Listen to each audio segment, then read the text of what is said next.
يلا نعمل مع بعض احلى صينيه بطاطس بالجمبري، حاجه في منتهى الجمال، حاجه في خيال.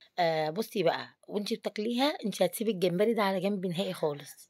انتي هتاكلي الصوص اللي نازل من البطاطس ومن البصل والجمبري. يعني بصي، انا سبت كل ده كده وخدت الغموز اللي تحت. يلا هنقول بسم الله الرحمن الرحيم. هنحط شويه زيت وهننزل عليهم بالبصل جوليان. البصل ده حسب الرغبه، زي ما انتي عايزه تقطعيه جوليان، عايزه تقطعيه جوانح، عايزه تقطعيه قطع صغيره اللي انت حباه او اللي عيالك هياكلوه، عايزه تقطعيه صغير خالص زي بتاع الطبيخ براحتك. البصل مش هيكمل حاجه، هنشوحه كده يعني تقلبتين وننزل عليه بالجمبري على طول. اللي انا حطيته بقى المعلقه دي من الدقه بتاعه السمك والجمبري، تتبيله يعني. اخدت منها معلقه ادت تيست عالي جدا. وهنا كنا مقطعين فلفل رومي زي ما انتم شايفين، رحت نازله عليه. كان طعم الطاجن ده كان طعمه خيال بجد. يعني لو هقولك على حاجه، في اطفال ما بتحبش البصل، حطيت بقى قرن فلفل حار حراق يعني، يعني يضبط الدنيا شويه. والبطاطس هنا كنا مقطعينها برضو ورحت نازله عليها بيه.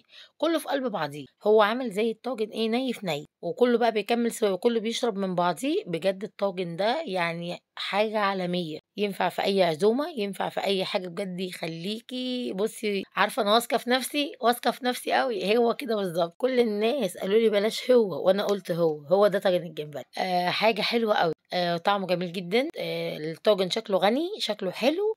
حاجه بقى تقديم ما فيهاش كلام طبعا. هو مش محتاج بقى ولا اي حاجه. انا عملته زي ما انتم شايفين كده من فوق على البوتاجاز من فوق، يعني كل ده في الصينيه. وفي الاخر سبته خالص، خليته كمل سواء بالفويل، وفي الاخر خد وش شوايه. حاجه في منتهى الجمال، الجمدان زي ما بيقولوا. بس يا حبايب قلبي، ما اخدش معانا وقت خالص على فكره. وما شاء الله قوام قوام خلصنا الاكله بتاعتنا. ما اخدتش معايا حاجة خالص. انا كنت عاملة معاها سمك وجمبري. عملت جمبري مقلي وسمك. بس قلت يعني اوريكم ده الاول كده مختصر كده ينجز معاكي، ان انت هتشوفي الاكل ده كله هتقولي انا لسه هعمل كل ده.